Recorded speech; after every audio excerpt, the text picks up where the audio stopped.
معنا على الهاتف الدكتور خالد الشطي، رئيس مركز العمل الإنساني فنار. السلام عليكم ورحمة الله. عليكم السلام ورحمة الله وبركاته، حياكم الله. أسعد الله صباحك دكتور خالد. يا هلا ويا مرحبا، صبح عليكم جميعا بالخير. دكتور خالد، تقريركم الأسبوعي عن حصاد الخير والحصاد الإنساني الذي قامت به وتقوم الجمعيات واللجان الخيرية العاملة في دولة الكويت خلال الأيام الماضية. نعم، بسم الله والحمد لله والصلاة والسلام على رسول الله وعلى آله وصحبه ومن والاه. أصبح على الله عز وجل أن يبارك في الجميع ويجزي كل من يساهم في عمل الخير ويدل على الخير ويتبرع واشكر الأخوة في إذاعة القرآن الكريم مسيرة الخير على تسليط الضوء على الأعمال الخيرية وإبراز دور الكويت الإنسان، ناس معلومات عن الأعمال الخيرية تشجع الناس على العطاء والخير وندليهم على مواطن العطاء والتبرع. ما شاء الله الأسبوع حصاد الخيري مليء بالخير والعطاء والتبرعات.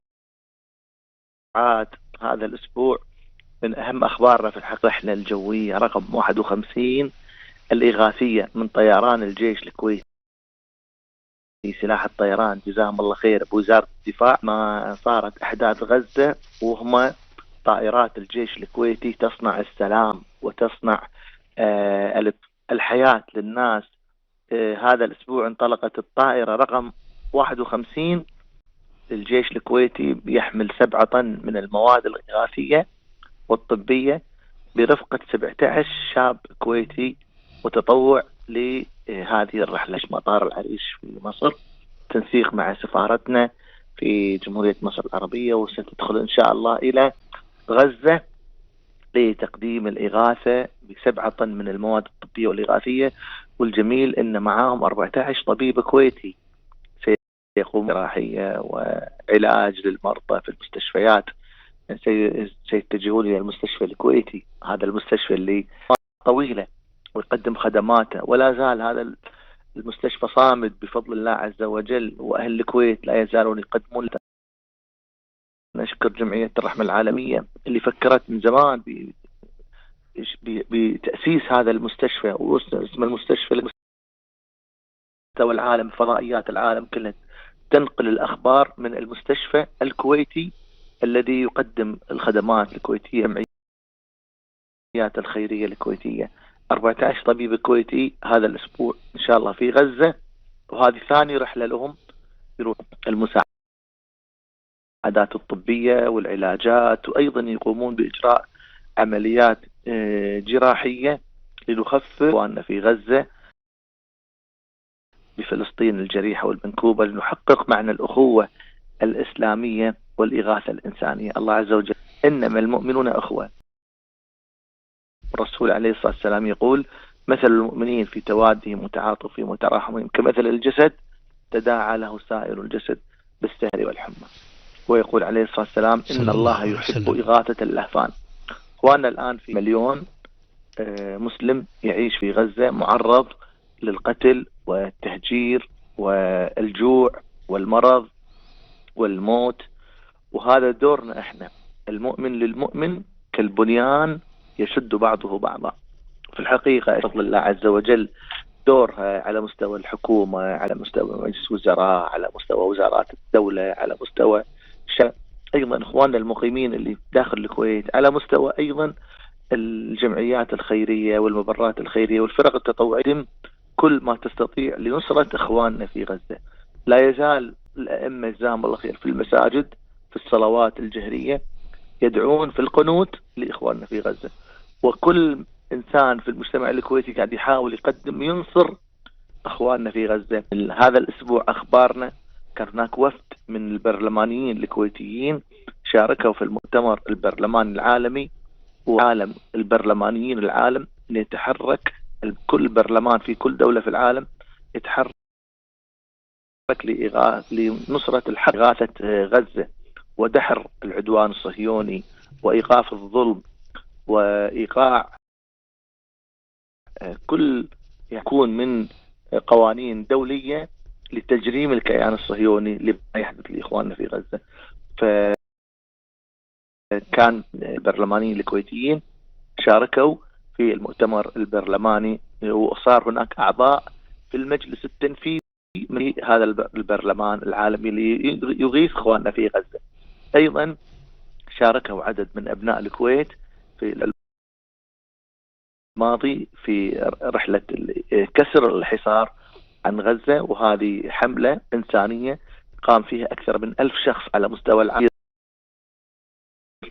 شاحنات عبارة عن بواخر باخرات محملة بالمواد الغذائية العالم، وتتجه إلى غزة بآلاف الأطنان لكسر الحصار، وفيها عدد كبير من أبناء مشاركين في هذه الحملة.